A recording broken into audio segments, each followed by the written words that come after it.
So we are going to extend that conversation that we ended in our last video with factoring the GCF out of a polynomial.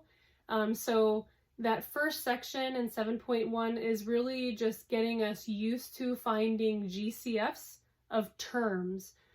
So that first section doesn't actually use polynomials, it's just giving you separate terms, but it's not actually creating an expression out of them. So in this section, in 7.1, it's just the next section on that page, we're going to go ahead and use those same concepts, only now we're putting those terms into an expression, so we're putting them together. Okay, so again, we don't want to forget the concepts that we've learned earlier in our course. So whenever we look at a polynomial, we want to say, can we simplify it right now? So before we find a GCF, are there any terms that we can combine? So right now we have an x squared and an x, so these aren't like terms. And then in this expression, we have a y cubed, y squared, and then just a y to the first power. So again, none of these terms are alike, therefore we can't combine them. So that's the first thing we want to look at whenever we're looking at simplifying expressions, is remembering what we've learned in the past, making sure we don't forget it. Are there any terms we can combine? So in these examples, there aren't, and in your book, it'll be the same way. They're kind of just making sure you learn this new concept, but we don't want to forget the concepts that we've already learned. So in our first example, we have a 4x squared plus a 2x. So looking at our coefficient, what is the GCF of 4 and 2? So a 4 and a 2 can both be divided by what number that's greatest? Well, we know that 2 would be our GCF, right? Because 2 can go into 4 and 2 can go into itself. So we're pulling out the 2 out front, but if we look, each of these terms has variables. So the first term has 2 x's, the second term has 1x. So looking at each of the terms, we can divide both of them by an x. So our GCF would be 2x, and we would pull that out front. So now what we have to do is divide each of these terms by the GCF. 4 divided by 2 is 2. X squared divided by x is just x. We can bring down our sign. 2x divided by 2x just equals 1. And we have found the GCF and have rewritten that equation in simplified or factored form. So this right here would be expanded form. This right here is factored form. So remember, expanded form means all distribution has been done. Whereas this right here, we could take this 2x and distribute it. So use our distribution property. But up here, this is expanded form. Everything has already been distributed. So factored form is what you're going to have left over from an expanded form. Factored form is going to have something to distribute later on.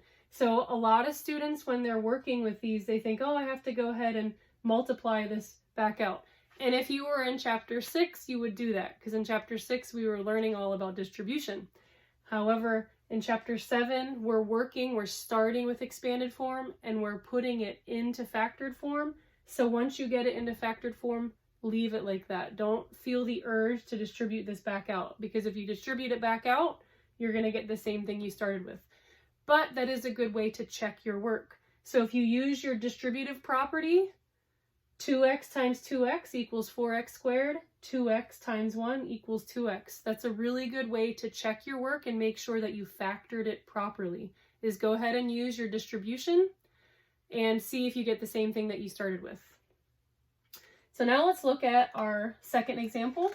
We have 6y cubed minus 10y plus 8y. So again, we have 3 different coefficients here, and we need to find the GCF, a number that all 3 of them can be divided by evenly. So if I look, I can see all of these are actually even numbers. So I know that 2 is going to be a common factor. Is it the greatest common factor?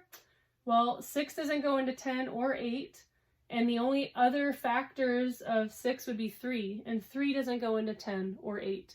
So in this case, I can say safely that 2 would be the first part of my GCF. Now looking at our variable parts, each of these terms has at least one y. So the first term has 3, the second term has 2, and the last term has 1. So each of these terms can be divided by 1y. We can't divide by 3y's, and we can't divide by 2y's because this last term only has 1. So we have to make sure that we keep that in mind. When you're looking at your variables, look at the one that has the least or the lowest exponent, and that will usually be part of your GCF. So now we have to go ahead and divide each of these terms by our GCF. So 6 divided by 2 is 3, and y cubed divided by y. So again, using our quotient rule, 3 minus 1 equals 2. Bring down our sign. 10 divided by 2 is 5. Y squared divided by y will just be y. And then our last term, 8 divided by 2 is 4, and y divided by y just equals 1. So it's unnecessary to put that. So in factored form, we would have 2y as our GCF of each of those terms. So we'd pull that out to the front. And then if we were to distribute this to each of these terms, we should come up with the problem or the expression that we started with. So 2y times 3y squared, 2 times 3 equals 6. Y times y squared equals y to the third, and so on. So we're just expanding on the concept of finding the GCF, and we're applying it to these polynomials that we've been working with. So again, we're just starting in expanded form and making sure we work back to factored form.